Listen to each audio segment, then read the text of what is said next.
পৃথিবীতে একজন মানুষই শুধু জানতেন যে তিনি পৃথিবীতে কতদিন বাঁচবেন, সেটা হচ্ছে সাইয়েদনা আদম আলাইহিস সালাম। ওনাকে বলে দেয়া হয়েছিল উমরুকা আলফু সানা, তুমি পৃথিবীতে বাঁচবে 1000 বছর।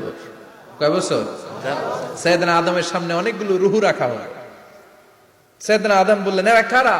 আল্লাহ বললেন, এরা হচ্ছে নাসালুক, তোমার বংশধর, পৃথিবীতে তোমার পর এরা পৃথিবীতে আসবে। সাইয়েদনা আদম বললেন, আল্লাহ ওই যে একটা রুহু দেখা যায়, এটার নাম কি?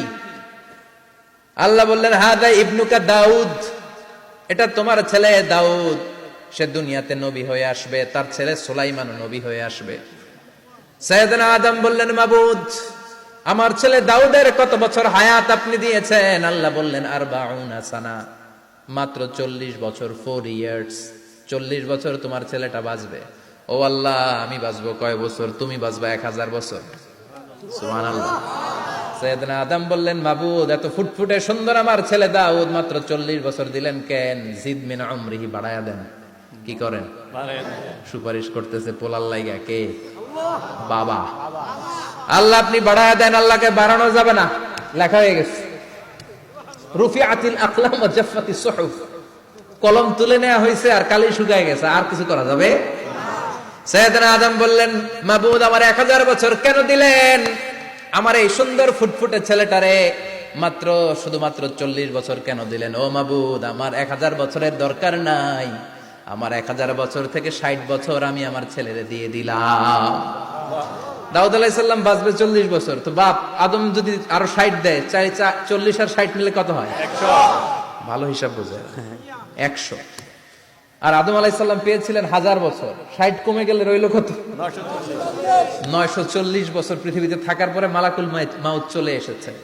কারণ এটা on time, the death will come on time, it never late, কখনো দেরি হয় না। আল্লাহ বললেন, লিকুল্লি উম্মাতিন আজালুন ফাইযা জাআ আজালুহুম লা ইস্তাখিরুনা সাআতান ওয়া লা ইস্তাকদিমুন। মৃত্যুর একটা নির্ধারিত সময় আমি বেঁধে দিয়েছি, অন টাইম, অন টাইমেই চলে আসে, 1 সেকেন্ড আগেও আসবে না, 1 সেকেন্ড পরেও আসবে না।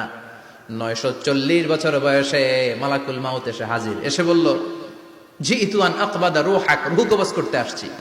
আদম আলাইহিস সালাম বললেন, রূহ কবজ করতে আসছো মানে? আমি বাঁচবো তো 1000 বছর। কয় বছর? মালাকুল মাউত বললেন, না না, ওই যে আগের কথা স্মরণ করেন, আপনি 60 বছর দিয়া দিয়েছিলেন। কয় না, আমি দেই নাই, আমি আরো বাঁচুম, আরো 60 বছর পাওনা আছি, আমি দেই নাই।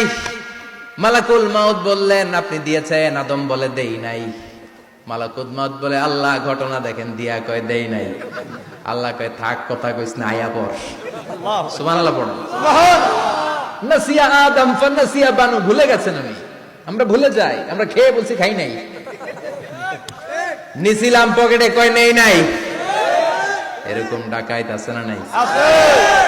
নাসিয়া আদম ফানাসিয়া বানু, বিশ্বনবী বললেন, আদম ভুলেছে তো তার সন্তানরাও ভুলে যায়। জাহাদা আদম ফাজাহাদা যুররিয়াতু, আদম অস্বীকার করেছে, তার সন্তানরাও অস্বীকার করে। সেদিন থেকে আল কিতাবা ওয়া শুহুদ, মানে লিখে রাখার সিস্টেম আর সাক্ষীর সিস্টেম চালু হয়েছে। সুবহানাল্লাহ পড়েন। সুবহানাল্লাহ। 940 বছর বয়সে মালাকুল মাউত এসে আদম আলাইহিস সালামের রূহ নিতে পারে নাই। উনি 1000 বছর যখন হয়েছে তখন এসে সাইয়েদনা আদম আলাইহিস সালামের রূহ কবজ করেছে। যেই দিন পৃথিবীর প্রথম মানব, প্রথম নবীর রূহ মালাকুল মাউত দুনিয়া এসে কবজ করেছে, ওই দিনটাও ছিল জুমাবার। সুবহানাল্লাহ, আল্লাহু আকবার।